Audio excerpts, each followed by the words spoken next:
Liam, we are here today to answer the question, who is going to be this year's Offensive Player of the Year? The past 5 have been Cooper Kupp, Justin Jefferson, Christian McCaffrey, Saquon Barkley, and Jackson Smith-Njigba. There have been no quarterbacks the past 5 years. Is this the year where there's going to be another quarterback for Offensive Player of the Year? No. I don't think so. Is it going to be a receiver, or is it going to be a running back, or is it going to be something different? Well, I'm torn between a receiver and a running back this year. Receiver and a running back, who are the two that you're thinking about? So I'm thinking about Brock Bowers and Derrick Henry. Brock Bowers, that's a tight end, but would you consider him to be a receiver? Yeah, he's still a receiver. He's a receiver. He's a tight end. He's been putting up some good numbers. So you have Brock Bowers of the Las Vegas Raiders, worst team in the NFL last year. That's right. And then we're also looking at Derrick Henry, 32 years old, on the Baltimore Ravens, coming off a year where John Harbaugh is no longer there. Share your case for each. Yeah. So the way I think about this award is there's really two kind of ways you could win it. Either you bet on a guy who's going to explode, like a genuine outlier like Brock Bowers, who can take the league by storm and force himself onto a ballot that nobody expected. Or you bet on a great player in a great situation, a team that's, a guy that could lead the league in rushing yards or rushing touchdowns because of how good his team is. And, the voters kind of like to take a guy who's performing on one of the best teams. Okay. So those are my two main reasons for going for those two guys. Gotcha. So looking at the outlier of a season, right? Yeah. And we're also looking at players that are on the best performing teams. Obviously, the Raiders were not one of the best, but they were the worst performing team in the season last year. I'm curious. We have on the Kalshi market, we're seeing Jahmyr Gibbs, Bijan Robinson, and Jonathan Taylor, for example, as 3 running backs. Why would you rank Derrick Henry ahead of those 3? Yeah. So it really all comes down to price. I think at the price of 4 cents, Derrick Henry, which implies about plus 2,400, that's what makes him my favorite bet of those guys. I think they are a little bit more inflated. Whereas I think the payoff for a guy like Henry could be really strong, given this lesser price, where I don't see a real reason why they should be that far apart. Understood. So you think that he's underpriced. What goes into your analysis when pricing a player? Yeah, so I like to look at just all the players that are priced for Offensive Player of the Year, and I look across different books. And so if I'm looking at a guy like a Bijan or a Jahmyr Gibbs or a Jonathan Taylor, I'm seeing, these guys as pretty similar bets. And so I'm looking at, how they performed last year, how good their team is expected to be this year, historically what the award has rewarded in terms of, what voters value. Understood. He's going against Lamar Jackson, even on his own team. How does that play out? Yeah, well, I just think this isn't a quarterback award anymore. I really think that this is an award given to a skill player on one of the best teams in the NFL usually. Okay. There are some cases where I think a guy on a worse team could potentially win it if he's just that good. So that would be the case for Bowers. But for Henry, I just think, the Ravens could lead the league this year. Okay. They could be a 1 seed in the AFC, and Henry could be their workhorse. I wonder, maybe we do another market on this in terms of, I wonder if they're saving the NFL MVP award for the quarterbacks. And because of that, they're not going to say, hey, we're going to give the MVP to Lamar Jackson, but then also the Offensive Player of the Year to Lamar Jackson. Or is that how it usually goes? Oh, no, absolutely. The MVP is a quarterback award. Okay. Especially recently. But it's going to go to a guy on a number 1 seed. So that, that could be Lamar. Okay. But in the case of Henry, they're not going to give MVP and Offensive Player of the Year to 2 players on the same team. It's very unlikely. Now, you said that they usually give it to a player that is just so far ahead of the rest of the pack in the season. The Ravens just lost John Harbaugh. What makes you think, what happened to the Ravens where you think Derrick Henry is going to far exceed the rest of the running back market this season? Yeah, so I'm thinking about 2 things. One is the addition of Jesse Minter, the defensive coordinator, the head coach, who was the defensive coordinator for the Chargers last year. And I'm thinking about their offensive coordinator, Declan Doyle, who comes from the Ben Johnson system. I think those 2 coaches are going to really accelerate this team forward. I didn't think that John Harbaugh was necessarily optimizing the Ravens, and we saw the struggles in 2025, and there's a reason that he's no longer there. The Ravens are a very sharp organization, and they have been for a long time. So I really trust their management to make the right hire, and I really think these two are the right hires.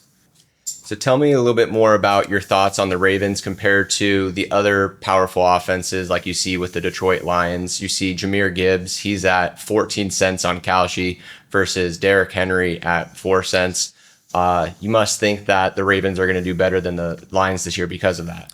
Yeah, well, the market thinks so too. The Ravens are tied with the Rams for the highest projected win total this year, game over the Lions. And yeah, so I'm really excited about the Ravens offense this year, and particularly excited about the defense. They've had some really strong years previously. They have some great stars on defense like Kyle Hamilton.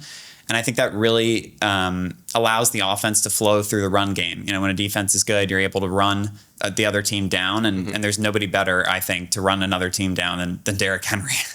Nobody better, in the world than doing that. Definitely do not want to go against Derrick Henry as a linebacker, safety, any player. That's right. Let's take a little bit of a step sideways over to the receiver and tight end angle. You mentioned Brock Bowers. Two things that come to mind are, one, he was on the worst team in the NFL last year, and two, I believe in the past 54 years of them having Offensive Player of the Year awards, not one tight end has won it. That's right. What makes you think he can even be considered? Yeah. So I think, if you look at last year, Jackson Smith-Njigba won Offensive Player of the Year on the back of a great offense that was built by really a genius offensive mind in Clint Kubiak. And so that's who the Raiders hired as their new play caller. I think that's the first big thing for Bowers, is that they have a guy who just got a receiver, the Offensive Player of the Year award, with an insane target share, 32.6%, highest in any starting receiver in football. And Brock Bowers was absolutely unbelievable his rookie year. He had 2 rookie records for receptions and yards, and his efficiency metrics were that of really like more of a top 20 wide receiver than a tight end, which you really don't see quite often. I think another big case for Bowers is I was listening to a podcast with a former director of analytics who worked with Pete Carroll last year, and he talked about how their plan before Bowers got injured was to have him break the tight end target record. And so I think the plan before the injury last year was this elite volume. And I don't see how you go into a camp and you don't see Brock Bowers and think that that's the guy you want to build the team around. Right. As we saw Trey McBride last year, leading tight end, I think he had more than 1,200 yards. He broke a lot of, I want to say, either team records or even some of the NFL records. Right. He had 1 vote for Offensive Player of the Year. So we're really, for betting on Brock Bowers, it's got to be a bet that he is going to have one of the greatest tight end seasons in NFL history. Is that correct? That is correct. And I think something worth mentioning is that, you mentioned no tight end has won this award before. I think, before the past, 5 years, 10 years ago, when Gronk was in his prime, one of the best tight ends of all time, if not the best, this was, Opoy was given out to quarterbacks. In 2011, Gronk had 90 receptions, 1,300 yards, 17 touchdowns. But instead of giving the award to him, they gave it to the loser of the Rodgers-Breeze MVP fight.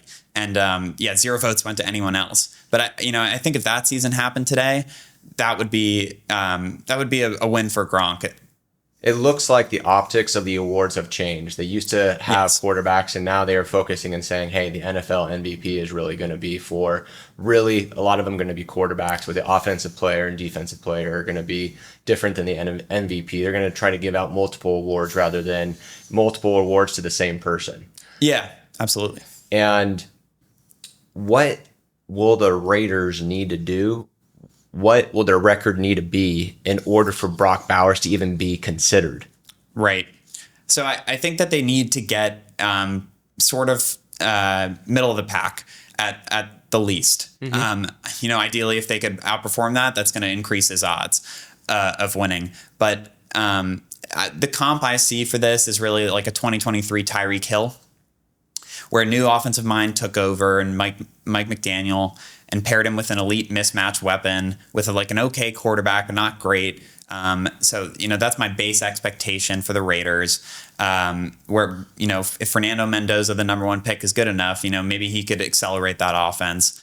But Tyreek Hill led the NFL in receiving yards, and I think he would have won the award if he didn't run up against Christian McCaffrey's historic 2023 season where he finished as the 1 seed. So that's basically your hope in my mind, is like a 2023 Tyreek Hill or a 2016 David Johnson who led the NFL in scrimmage yards and touchdowns on a bad Cardinals team.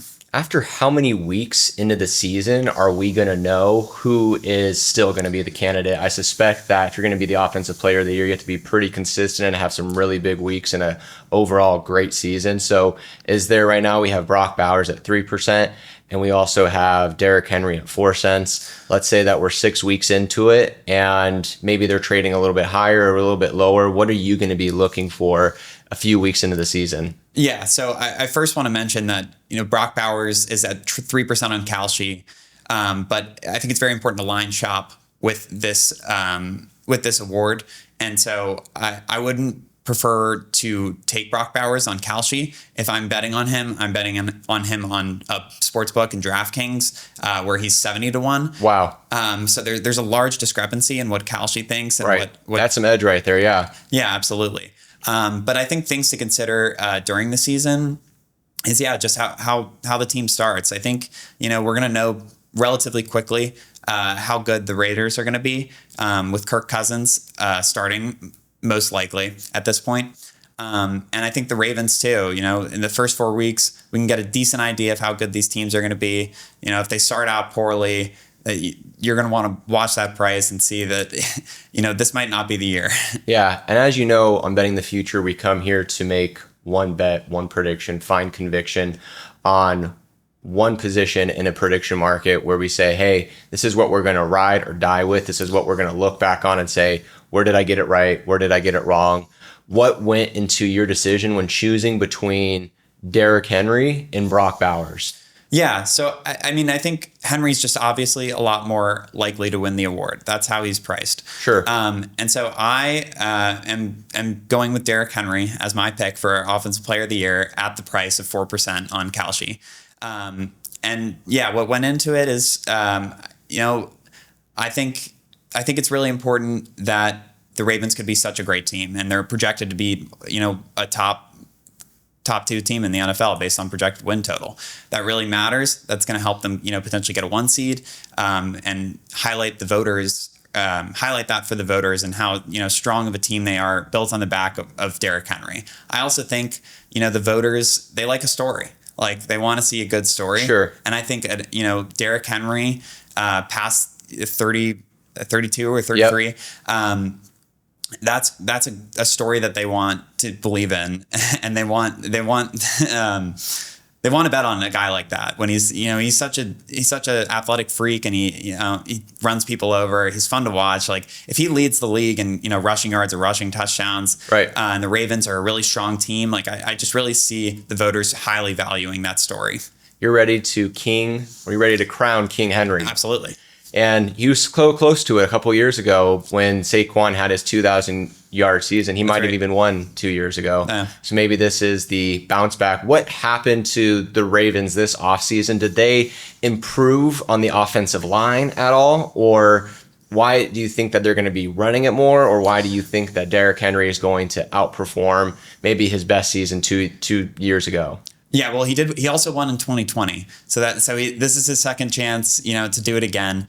In 2024, a very strong season. He could have easily won if not for the Saquon season, which again I think was the biggest story that year. So that's going back to the story element that I think could happen this year.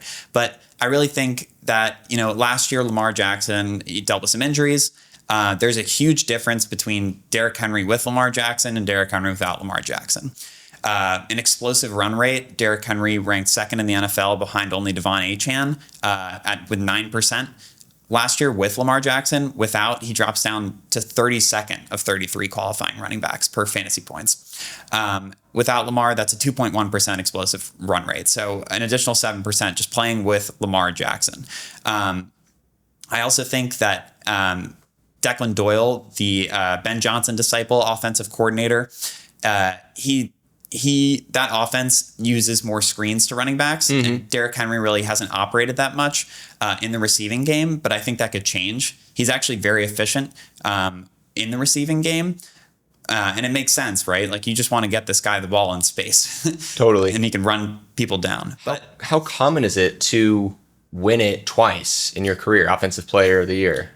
Yeah, I haven't looked at the exact numbers, but I'm trying to think if anyone has done it in the past 10 years. But yeah, we'll have to look into that. We'll put it on. We'll put it on the screen if anybody has in the past 10 years. And I guess what we're really looking at is also what I want to know from a fantasy football perspective. I assume a lot of people out here are looking at it from this way too. I want to say in mock drafts he's maybe going the 8th or 9th, or he's definitely going in the first round.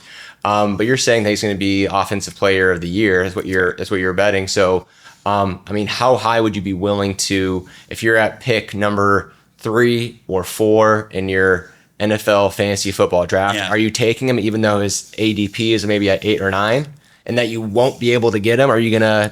So no, I will not. And really, he's actually a little bit cheaper than that. He's cheaper than you would think. On Sleeper, I know for sure that he's going around the middle of the second round, middle of the late second. I think his ADP is probably somewhere between 14 and 18 or so.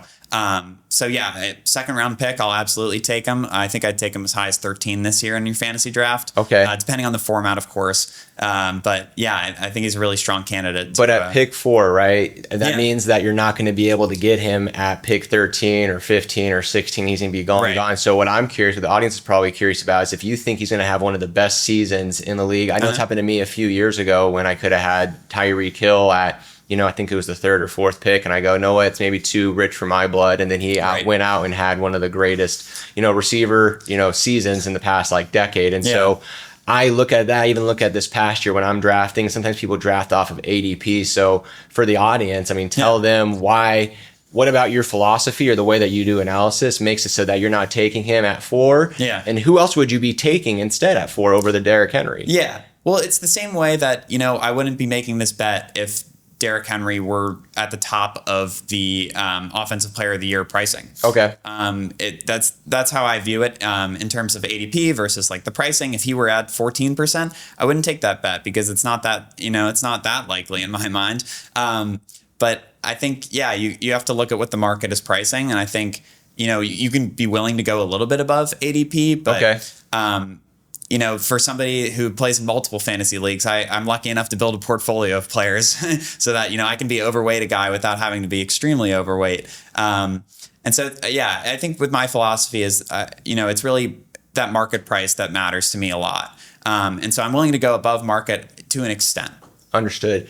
So you're somebody, if you're, I'm interested, I think the audience is also curious to hear how you trade and make investments on these prediction markets. We have Derrick Henry at 4 cents. Yeah.